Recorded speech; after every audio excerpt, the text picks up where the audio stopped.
Ladies and gentlemen, welcome to my channel because in this episode I'm going to start making my tongs.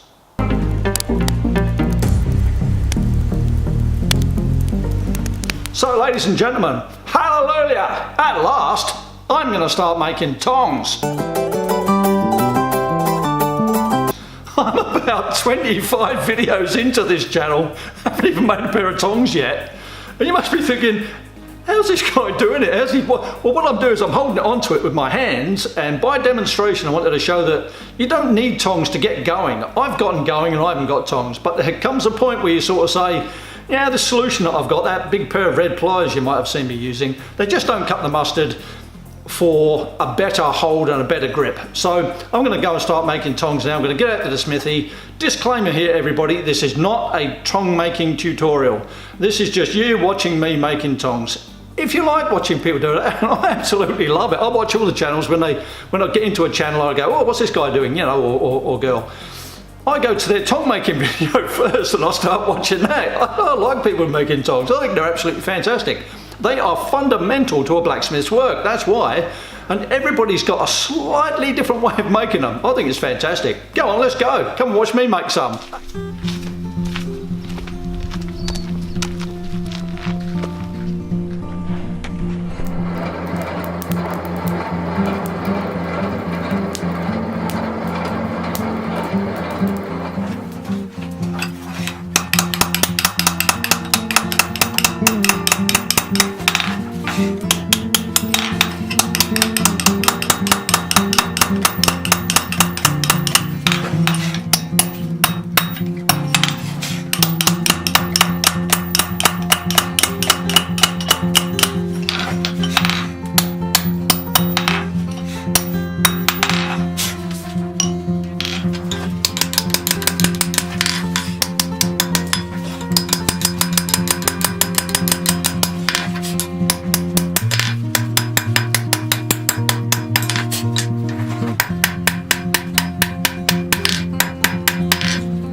Okay folks, so what I've got here, I've got one of my reins has been drawn out from just behind the boss all the way down to the end of the rein. It starts off rectangular, it ends up square in the middle, and then all the way to a round at the back of the nib there. want this one to be about 16 inches long. These are medium duty tongs, and I want those nibs to be about 4 inches long. So you can see there they're just about 4 inches long.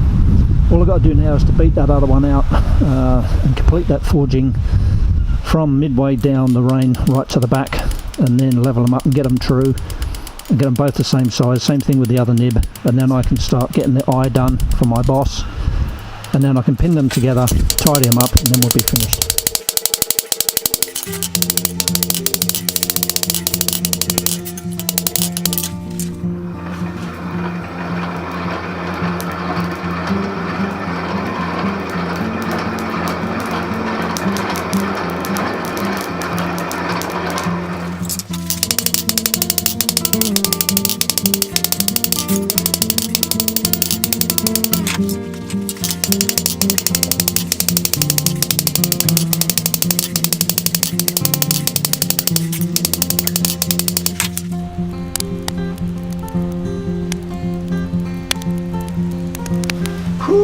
It's getting hot in here, I can tell you that. That's better.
you are, ladies and gentlemen, that's my tongs made. I've got them here. They've got 16-inch reins. They're quite long because they're kind of medium duty tongs. They're not light duty, but they're not heavy duty. They're not thick enough in here to be heavy duty. They've got 4-inch jaws on them, which are in a kind of a tapering sort of pattern, if you like. These are sort of, I find them anyway, a very universal tong. You can use them as pickup tongs. I could use them as scrolling tongs. You know, I could use them for holding flat bar. They're not suitable for round and square, but they do have a multiple amount of functions and uses, and I need that right now because this is the only pair of tongs I've got, so I need it to do more than one job. I've got the set on them, so that's about how I'd hold them. I've got the set on them that's about 3/8 of an inch or 10 millimeters apart.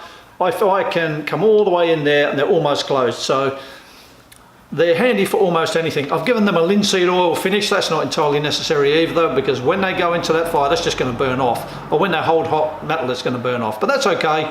I just wanted to spruce them up a little bit for you like that. So there you go, those are my tongs. I did beat the reins out on these. I wouldn't normally do that. I would use 1/2-inch round bar welded onto a jaw that I've made from 20mm or 3/4 round bar, as I did in the early part of the video. Now, I did weld one on with a forge weld, but my little rivet forge is not really suitable for forge welding. I eventually got it to tack weld on. I put 4 welds over the top of that, and it didn't quite look right to me. So what I did, I put this part in my vise, and then I grabbed hold of the rein and I just bent it around, got to about 15 degrees and it snapped off. I could see about 40 to 50% of that weld was homogeneous. It was all one piece of metal. You could see the grain structure there. The rest of it was just scale inclusion and crap in there, and that's why it failed. I had a bit of a suspicion that it would do that, and that's why I tested it to destruction.